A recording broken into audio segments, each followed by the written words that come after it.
جو تقریب حضور سے صحابہ سے ثابت ہے ضرور کرو ضرور کرو ضرور کرو. عضو علیہا بالنواجذ، اپنے دانتوں سے پکڑ لو اس کو. اور جو تقریب ثابت نہیں حضور سے اور صحابہ سے، یقیناً یہ کہیں باہر سے آئی ہے. یا تو ہمارا خاندانی ہم پس منظر جو ہے، اکثر تو ہندوؤں سے مسلمان ہوئے، وہ سادات ہوں، صدیقی ہوں، فاروقی ہوں، عثمانی ہوں، وہی ہیں جو باہر سے آئے تھے. باقی تو اکثریت یہیں سے، وہ اپنا ہندوانہ پس منظر لے کر آئے. تو جس کا ثبوت صحابہ کے دور میں نہیں، وہ یقیناً باہر سے آئی ہوئی چیز ہے. اس میں پھر سادگی نہیں، اس میں کمی نہیں، جڑ سے کاٹو اس کو. اس بنیاد پر ہم نے 5 فیصلے کیے، ذرا سن لیجئے آپ بھی، اگر آپ کوئی سوشل ورک کرنا چاہیں اس کو عام کریں. نمبر 1، نکاح مسجد میں. حدیث موجود ہے، ترمذی شریف کی روایت، اعلنوا حاذا النکاح واجعلوه فی المساجد. نکاح کا اعلان عام کیا کرو، مسجدوں میں منعقد کیا کرو. میں حیران ہوتا ہوں کیوں نہیں علماء کرام نے اس کی طرف توجہ دلائی. حدیث ہے. ہاں میں مانتا ہوں ان کا کہنا یہ ہے کہ یہ یہاں جو امر ہے کہ مسجد میں منعقد کرو، یہ امر وجوب کے لیے نہیں ہے، استحباب کے لیے. مستحب ہے یہ کہ مسجد میں. تو بھائی مستحب کیوں چھوڑ رہے ہو تم؟ وہ اس لیے چھوڑنا پڑتا ہے، مولوی بیچارے کی حیثیت ہے ہی نہیں معاشرے میں کہ وہ کہے جناب یہاں آئیے میرے پاس، میں نہیں آؤں گا آپ کے گھر نکاح پڑھانے کے لیے. وہ اپنا رجسٹر بغل میں دبائے بیٹھا سوکھتا رہتا ہے. وہ تو آنی تھی بارات عصر کے وقت، مغرب بھی جا رہی ہے، آئی ہی نہیں. وہ بیٹھا قریب. پہلے 20-30 روپے ملتے تھے، اب 200 300 400 ملتے ہیں. اور کیا ہے؟ میں نے انہیں یاد دلایا، دیکھو شرم کرو. عیسائیوں نے آج تک اپنے چرچ کی اور اپنے پادری کی عزت یہ رکھی ہے کہ شہزادے اور شہزادی کی شادی ہوگی وہ بھی پادری چرچ میں آئیں گے. شہزادے کی شادی ہو رہی ہے تو جو ان کی پارلیمنٹ کے ساتھ ہے چرچ، وہاں شادی ہو. وہاں پردہ نہیں ہے، لڑکا لڑکی دونوں آمنے سامنے کھڑے ہو کر قول و قرار کریں گے.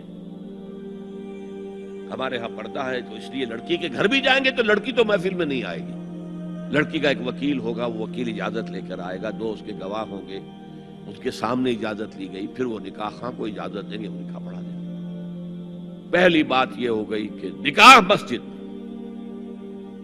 نمبر 2، نکاح کے موقع پر کوئی دعوت طعام نہیں، کوئی ثابت نہیں.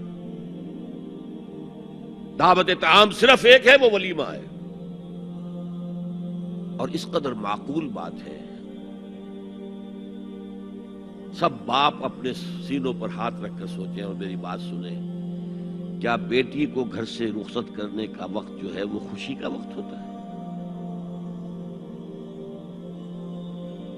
جب بیٹی گھر سے جا رہی ہو، کوئی جانور بھی آپ قربانی کے لیے، کوئی مینڈھا کو بکرا لے آئیں 8-10 دن پہلے اور بچے مانوس ہو جائیں تو وہ جب آپ ذبح کرتے ہیں تو پچھاڑے کھاتے ہیں کہ نہیں بچے؟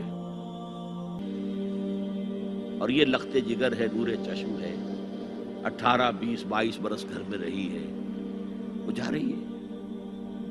خوشی نہیں ہے وہاں، صرف یہ ہوتا ہے اے سائی آف ریلیف کہ ایک ذمہ داری کا بوجھ تھا، اللہ نے آج پورا کرا دیا، اتروا دیا بوجھ. پھر بھی اندیشہ ہوتا ہے، پتہ نہیں مزاج ملے نہ ملے، نئے ماحول میں جا رہی ہے، وہاں جا کر ایڈجسٹ ہو یا نہ ہو، اندیشے پھر بھی ہوتے ہیں.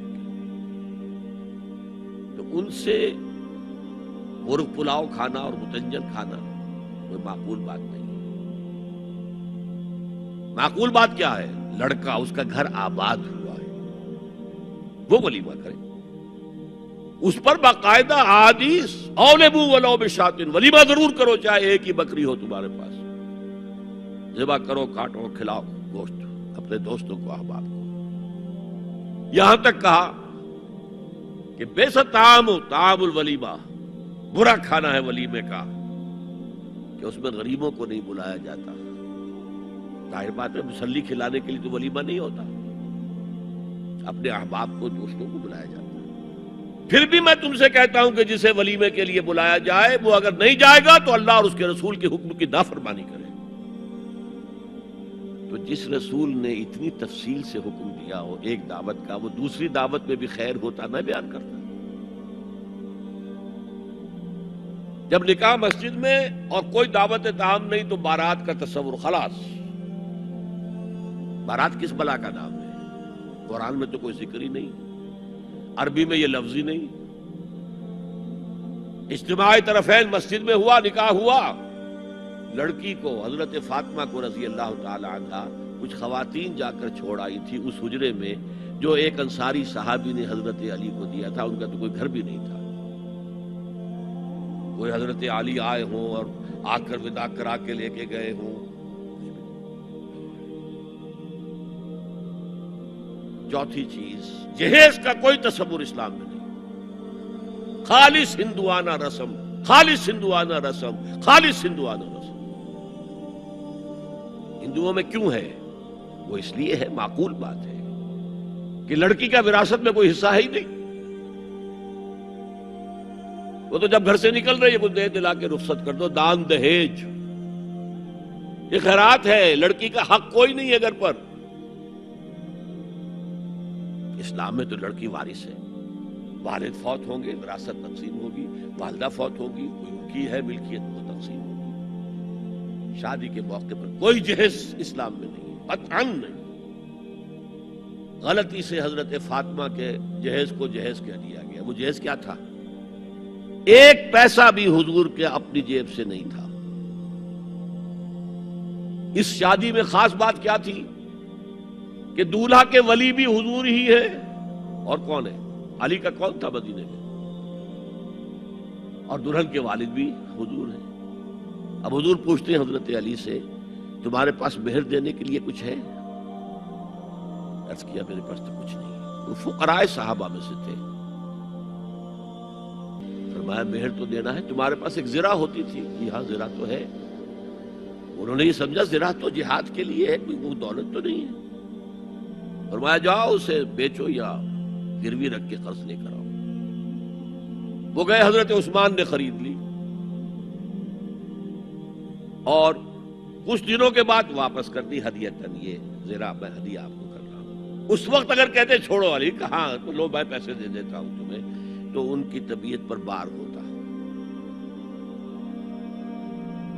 اس پیسے سے حضور نے کچھ پیسے گھر بھیجے اندر، دلہن کو ذرا تیار کر دو. اور کچھ پیسوں سے وہ ایک گدا جس میں کھجور کی کھال بھری ہوئی تھی، اور 2 تکیے جس میں کھجور کی کھال بھری ہوئی تھی، ایک مشکیزہ، کنویں سے پانی تو لانا ہی ہے نا، ایک چکی، جو ہو یا گیہوں ہو پیسنا تو ہے نا، کوئی 1-2 برتن اور. اللہ اللہ خیر صلاح. یہ تھا جسے جہیز کہتے ہیں، جس میں ایک پیسہ بھی حضور کا شامل نہیں ہے. وہ حضرت فاطمہ کا مہر تھا جسے بنایا گیا. ورنہ مدینے ہی میں دوسری آپ کی صاحبزادی کا نکاح حضرت عثمان سے بھی ہوا. کہیں ذکر ہے جہیز کا؟ حضرت عثمان کا گھر بھرا ہوا، ہر چیزیں موجود، جہیز کا تذکرہ نہیں. بہرحال یہ شادی کو آسان کرو، زنا کو مشکل بناؤ. یہاں شادی کے لیے 9 من تیل ہوگا تو رادھا ناچے گی، ورنہ یہ کہ بڑی ہو رہی ہے، عمر ہو رہی ہے، سب کچھ ہو رہا ہے، لیکن کچھ تقاضے تو ہے نا، آخر کچھ تو کرنا ہوتا ہے نا. آخر کچھ نہ کچھ لوگوں کو تو کھانا کھلانا ہی ہوتا ہے نا. بارات تو آخر آئے گی ہی نا، کچھ نہ کچھ تو دینا ہی ہوگا. کچھ جوڑے کپڑے، کچھ یہ. اسلام کا فلسفہ جو میں نے 4-5 باتیں آپ کو بتا، فلسفہ یہ ہے کہ لڑکی کے باپ پر ایک پیسے کا بوجھ نہیں. تو لڑکی پال پوس کے تمہارے حوالے کر دیا، اب اور کیا چاہتے ہو تم؟ سارا مرد آزماں، مرد آفرین، مرد کو چیلنج دیا ہے، تم مرد ہو، مہر تم دو گے. اور سب سے بڑھ کر کیا ہو رہا ہے آج کل بھی ہوتا ہے، وہ ہمارے ایک کچھ کام ہوتے ہیں اسلامی، وہ بھی ہے کچھ وہی ہندوانہ پس منظر. نکاح کی محفل میں چھوارے کون لے کے آتا ہے؟ جی لڑکے والے. اور پلاؤ کن سے کھاتے ہیں؟ بھائی جس کو تمہیں مرغ پلاؤ کھلا رہا ہے وہ چھوارے نہیں بانٹ سکتا تھا؟ یہ ہے اسلام اور غیر اسلام کا امتزاج. چھوارے لڑکے والے لے کر آئیں گے اور پھر دعوت اڑائیں گے لڑکی والوں کی طرف سے.